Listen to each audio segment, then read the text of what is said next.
Con la independencia, ¿qué pasa con Europa? Dicen que Cataluña, con la independencia, quedaría fuera de Europa. Pero un momento, ¿qué Europa? Hay muchas Europas. Hay la Unión Europea, que es una asociación de estados con un mercado único e instituciones políticas comunes. Hay también la Eurozona, que son todos los países que tienen el euro como moneda. El espacio Schengen, que permite la libre circulación de personas.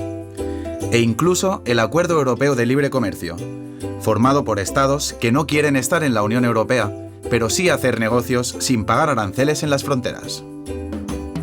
En cualquier caso, tampoco está claro que si Cataluña se escinde de España tendría que dejar la Unión Europea. No hay ninguna ley que diga ni que sí ni que no. Pero sería extraño que se retirara la ciudadanía europea a millones de personas que ya la tienen.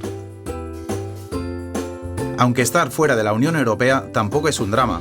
Hay mucha gente muy distinta que piensa que quizá es mejor estar fuera. Por ejemplo, David Cameron, primer ministro británico, y otro David, el Fernández, diputado de la CUP. Pero bueno, imaginemos que Cataluña decide tener su propio estado. La expulsan de la Unión Europea y España no acepta su readmisión. ¿Sabéis quién sería el máximo interesado en no poner barreras comerciales con Cataluña? Pues sí, España. La mayor parte de sus mercancías pasan por el eje mediterráneo. Así, si a base de fronteras y aranceles quisieran aislar Cataluña de Europa, también aislarían España. Ah, y recordad que Cataluña podría entrar en el Acuerdo Europeo de Libre Comercio y seguir comerciando con otros países sin pagar aranceles.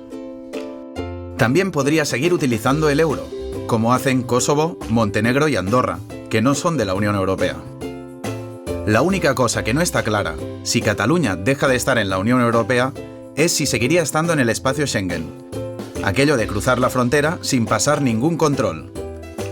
Es una decisión que requiere la unanimidad de todos los estados que lo forman.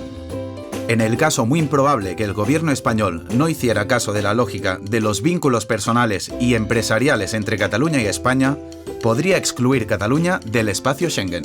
Pero no podría evitar que los catalanes se movieran libremente por Europa, ya que mantendrían la nacionalidad española como garantiza el artículo 11.2 de la Constitución. Así, el problema no es si formaremos parte de Europa.